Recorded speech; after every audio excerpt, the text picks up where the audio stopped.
Sindh TV network जे करायल Sindhi media जे सभ खां वॾे नातिया मुक़ाबले मदाह मुस्तफ़ा जो फाइनल नवाबशाह जी रहवासिण समीना रांझाणी खटे वरितो।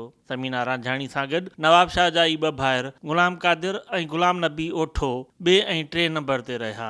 मदाह मुस्तफ़ा जे हैदराबाद, नवाबशाह ऐं सखर में थियल ऑडिशन्स में सवें नात ख़्वाननि शिरकत कई, जिन मां 30 ॼणा मुंतख़िब थिया ऐं मुक़ाबले जे फाइनल में 5 नात ख़्वान शबनम नूर सियाल, शाइस्ता अब्बासी, समीना रांझाणी, गुलाम कादिर ऐं गुलाम नबी ओठो पहुता। जिन मां सख़्त मुक़ाबले बाद नवाबशाह जे नात ख़्वाननि मैदान मारे 3 पोज़ीशनूं हासिल करे वरितियूं। पोज़ीशन हासिल कंदड़नि जा अहसास कुझु हिन रीत हुआ। तमामु घणी ख़ुशी महसूस थी थिए वञी, शुक्राने जा नफ़िल पढ़ंदासीं, अल्लाह पाक खां दुआऊं घुरंदासीं, अल्लाह पाक इन क़ाबिल तो बणायो मूं गुनहगार के मदीने जो दीदार कराई, पंहिंजे महबूब मिठड़े जो दीदार कराई। 20 साल महबूब सनाखानी कई आहे, अॼु मूंखे महबूब पाण ई घुरायो आहे। हेॾे वॾे पिंडाल ते हेॾे वॾी महफ़िल में 3 नंबर ते आयो आहे, महबूबनि जी सना जे करे, मुंहिंजे लाइ एज़ाज़ जहिड़ी ॻाल्हि आहे। ॾाढी घणी ख़ुशी थी रही आहे अल्हम्दुलिल्लाह। मदाह मुस्तफ़ा जे जजनि नाले वारे मौसीकार इरफान समो, नात ख़्वान ऐं मौलूदी फ़कीर मखणो हुसैनी, फनकार उस्ताद मज़हर हुसैन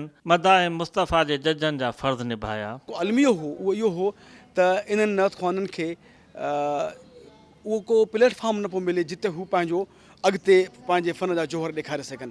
हीअ सिंध टेलीविज़न जी तमामु वॾो क़दम आहे हिकिड़ो। मदाह मुस्तफ़ा उन्हनि सिंध वारनि जे नौजवाननि जे लाइ जेके हुज़ूर सल्लल्लाहु अलैहि वसल्लम जी नात ख़्वानी कनि था, अल्लाह पाक जी हमदो सना कनि था, उन्हनि जे लाइ एतिरो वॾो प्लेटफॉर्म सिंध टेलीविज़न मुहैया कयो आहे। ऐं वरी सिंध वारनि जेके सिंध जा नौजवान नात ख़्वान आहिनि, उन्हनि इहो साबित करे ॾेखारियो त हुननि जो इश्क़ पंहिंजे मुस्तफ़ा मुहम्मद रसूल सल्लल्लाहु अलैहि वसल्लम सां केतिरो आहे। इहो एक्सपीरियंस एॾो भलो रहियो जो मुंहिंजो तालुक़ु ग्वालियर घराणे सां आहे, राग जे घराणे सां आहे। नानाणा बि रागी, ॾाॾाणा बि रागी, ऐं अलाह पंजतर पाक जा अहसान अज़ीम त हिंद सिंध ते ग्वालियर जो नालो आहे। मूंखे इहो एक्सपीरियंस मुंहिंजी ज़िंदगी जो निहायत नुमायां ऐं मुनफ़रिद क़िस्म जो रहियो। हीउ पहिरियों भेरो असांजे पोइते पियल नात ख़ाननि खे मौक़ो मिलियो आहे।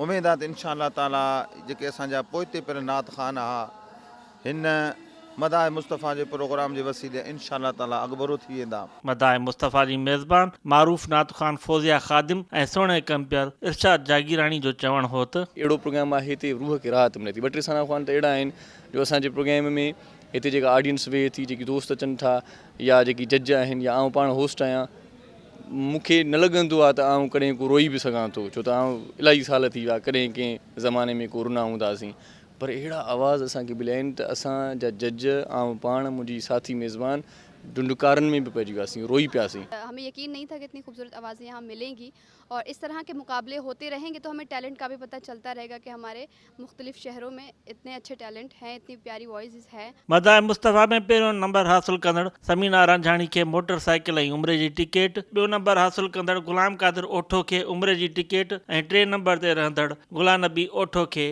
होम अप्लायंसिस जा इनाम ॾिना विया। बिना के शक जे ख़ुशनसीब आहिनि उहे सुर जेके मदाह मुस्तफ़ा में अलापजनि था ऐं उन्हनि जा मालिक मदाह मुस्तफ़ा सजनि था। कैमरामैन सलमान रिंद ऐं रिज़वान मेमून सां गॾु मुश्ताक टामरी, सिंध टीवी न्यूज़, सखर।